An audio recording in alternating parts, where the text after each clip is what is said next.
هو احنا مش كنا زمان بنسمع كابتن حماده امام؟ طبعا طب والعكس بنسمع كابتن ميمي الشربيني. طبعا.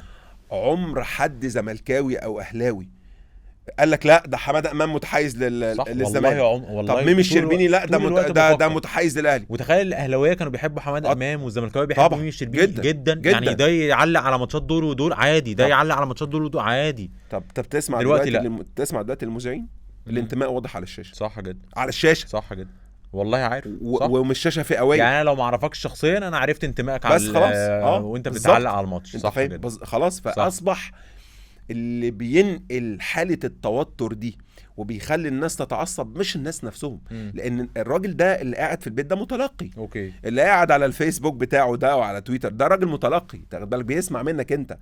زمان برضو خد بالك واحنا في اللعب لما كنا بنلعب وبيحضر 80,000 أو 100,000 من لاعب الزمالك أو الإسماعيلي أو من لاعب المصري، إن الناس اللي في الاستاد شايفين اللعيبة بتسلم على بعضها إزاي، شايفين اللعيبة بتحب بعضها إزاي، اللعيبة بتخرج مع بعضها إزاي. فبالتالي اللي شايفه بعينيه مش هيقول عكسه بره. صح استحالة.